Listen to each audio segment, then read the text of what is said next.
अस्सलाम वालेकुम friends, welcome back to top smarties drama serial Bharam. Sajal को सालार के बारे में काफ़ी गलतफहमी हो गई। हालांकि वो तो सजल के ऊपर ब्लैंकेट दे रहा था क्योंकि उसको सर्दी लग रही थी। अब सजल ने समझ लिया शायद सालार उसके साथ बदतमीजी करना चाह रहा है, इसीलिए तो उसको खड़ी खड़ी सुना दी और कहा कि मैं ऐसी वैसी लड़की नहीं।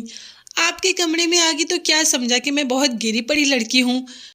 तो सालार ने भी कह दिया कि मुझे औरतों की रिस्पेक्ट करना आता है।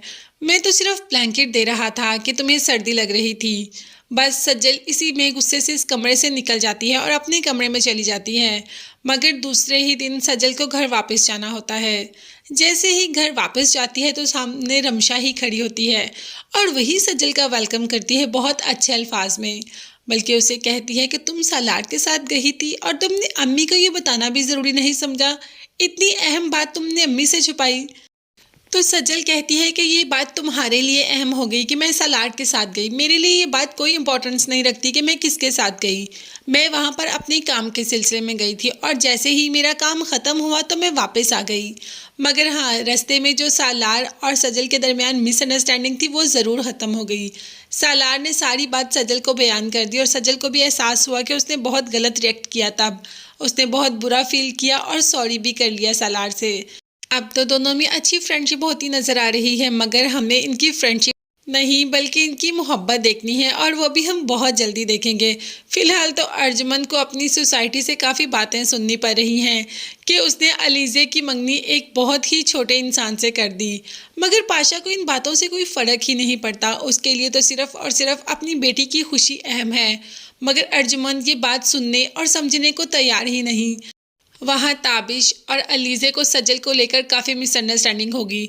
जब भी अलीज़े के साथ होता है ताबिश तो सजल की कॉल आ जाती है और ताबिश सब कुछ छोड़कर सजल की कॉल अटेंड करता है। तभी तो अलीज़े बहुत नाराज़ हो जाती है और गुस्से से चली भी जाती है और ताबिश से बात भी नहीं करती।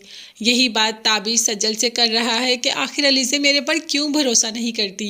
अगर मोहब्बत की है तो भरोसा भी तो करे। तो सजल भी कह देती है कि जहाँ मोहब्बत होती है वहीं तो थोड़े से लाड उठाए जाते हैं। वो तुम्हें एटीट्यूड दिखा रही है तो तुम उसके नखरे उठाओ ना। तुम मुझसे सॉरी करो, यही तो चाहती है एक लड़की। मगर एक लड़की कुछ और भी चाहती है, जैसे कि रमशा।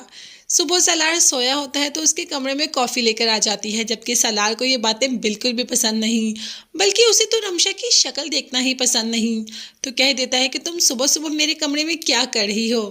तो रमशा अपने दिल का पटारा खोल देती है आज सलार के सामने और कह देती है कि सलार, मैं तुमसे बहुत मोहब्बत करती हूँ, मैं तुमसे शादी करना चाहती हूँ। I love you. अब तो सलार को बहुत ही गुस्सा आ जाता है रमशा पर। उसे कहता है कि तुम अपने सेंसेस में हो। तो रमशा का कहना होता है कि तुम्हें देखकर तो वैसे ही मेरी सेंसेस चली जाती हैं और मैं अपने होशो हवास खो देती हूँ, बिल्कुल भी अपने होश में नहीं रहती। सलार उसका हाथ पकड़कर उसे कमरे से बाहर धक्का दे देता है। वो जानता है कि इस वक्त रमशा बिल्कुल भी अपने हवास में नहीं। मगर रमशा इस बात का बदला सलार से ज़रूर लेगी, मगर कैसे कब, ये देखने और जानने के लिए चैनल को लाजमी सब्सक्राइब कीजिएगा। अपनी दुआ में याद रखिएगा। नेक्स्ट वीडियोस तक के लिए अल्लाह हाफिज़।